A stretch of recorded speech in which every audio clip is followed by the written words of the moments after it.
कि सर हम तोरा 2700 वोट से पीछे हल जिता दिलिए हल। इस साल मात्र 1600 वोट से हार रहा।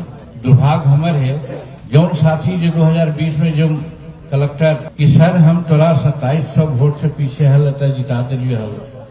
नमस्कार, द इंडिया टॉप देख रहे हैं। मैं हूं आपके साथ बिरजू सिंह।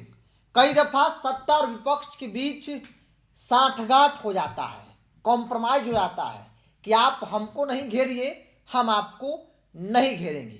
और शायद ऐसी परिस्थिति बिहार की राजनीति में सत्ता और विपक्ष के बीच देखने को मिल रही है।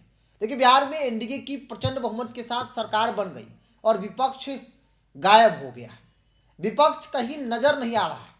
बड़े बड़े मुद्दे जिस पर विपक्ष को बोलना चाहिए, विपक्ष कहीं नजर नहीं आ रहा है।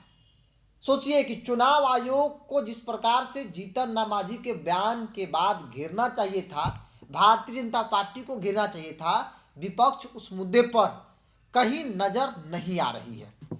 जबकि विपक्ष चुनाव आयोग की निष्पक्षता पर एक नहीं बल्कि हजारों बार सवाल खड़ा कर चुकी है, चाहे वो नेता विरोधी दल तेजस्वी यादव हो या फिर राहुल गांधी हो। खूब वोट चोरी, ईवीएम के साथ खेल, डीएम हरा देता है, जितवा देता है, तमाम तरह के आरोप लगाए गए। लेकिन आज की तारीख में जब एनडीए के ही नेता इस बात का सबूत दे रहे हैं कि हमने डीएम के साथ मिलकर अपने विधायक को जितवाया, तब विपक्ष मौन है। अब जीतन राम मांझी का बयान याद कीजिए। जीतन राम मांझी ने कल टेकारी में कहा कि 2020 में हमारे पार्टी के उम्मीदवार अनिल कुमार 2700 वोट से हार रहे थे। अनिल जी ने मुझे फोन किया और कहा कि कोई जुगाड़ है क्या, मगही में बोल रहे थे। तब हमने वर्तमान डीएम अभिषेक सिंह को फोन लगाया, जो इस वक्त त्रिपुरा में काम कर रहे हैं, और कहा कि भाई जितवा दीजिए। तब अभिषेक सिंह ने 2700 से हार रहे एनडीए कैंडिडेट अनिल कुमार को जितवा दिया और वो विधायक बन गए। लेकिन 2025 में मात्र 1600 वोट से अनिल कुमार चुनाव हार गए और हारे मैदान छोड़कर वो निकल गए। एक बार भी उन्होंने जीतन राम मांझी को फोन नहीं किया।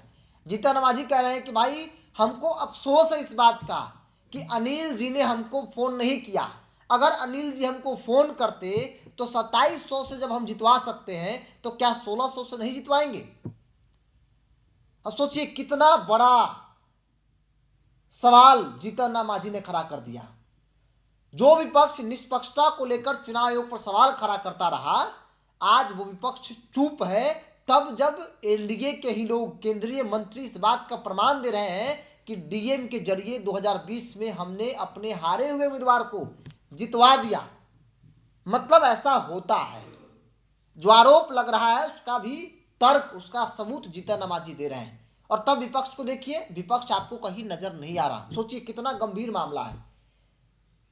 और इसको लेकर आरोप लगते हैं। पिछली बार जब 2020 का विधानसभा चुनाव हो रहा था तो आप लोगों ने सुना होगा, तेजस्वी यादव ने कहा कि भाई हम तो सरकार बना रहे थे, डीएम के साथ बैठकर, अधिकारी के साथ बैठकर हमें कई सीटों पर हरवाया गया।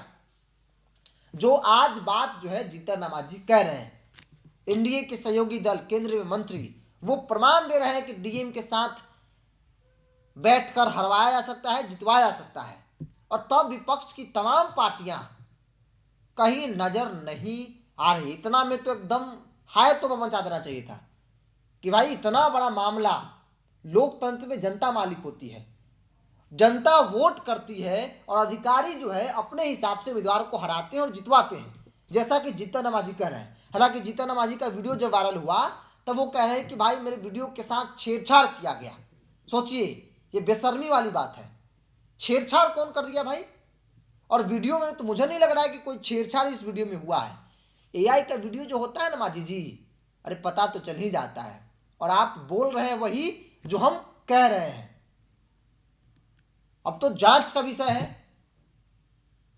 कि भाई जीतन राम मांझी ने कहा, क्या वाकई में वीडियो के साथ छेड़छाड़ किया गया, एआई के जरिए वीडियो बनाया गया, या फिर ये वही बोल रहे हैं जिसकी चर्चा आमतौर पे आज की तारीख में हो रही है। और चर्चा मीडिया भी नहीं कर रही है। अफसोस की बात है कि तमाम बड़े चैनल्स इस मुद्दे पर कोई डिबेट, कोई चर्चा नहीं हो रहा, और ना ही पॉलिटिकल पार्टी इस मुद्दों को अपना हथियार बना रही, जबकि सबसे बड़ा विपक्ष का मुद्दा है और विपक्ष जिन मुद्दों के जरिए राजनीति कर रही थी, जनता के बीच जा रही थी, एक परसेप्शन बना था कि भाई वोट तो हम देते हैं लेकिन जीत कोई और जाता है। इस तरह की चर्चा आरजेडी के कैडर, महागठबंधन के कैडर के अंदर खूब होती है। और जब उसका एक सबूत जीतन राम मांझी एनडीए के ही लोग दे रहे हैं, तब विपक्ष गायब है।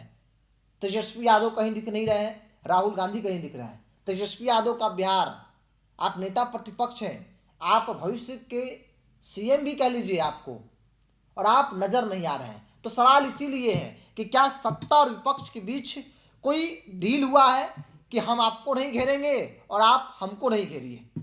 चुनाव के वक्त इस बात की चर्चा खूब हुई थी। जिस प्रकार से लैंड फॉर जॉब मामले में लालू परिवार घिरा है, अब तेजस्वी यादव को लग रहा है कि भाई जेल जाने से बचना है तो फिर सामने वाले का बात मान लीजिए, मतलब कि भाजपा का बात मान लीजिए, भाजपा जैसा करी वैसा कीजिए। और इसी दरमियान कई ऐसी सीट जो आरजेडी जीत सकती थी, वहां पर सिटिंग का टिकट काटा गया।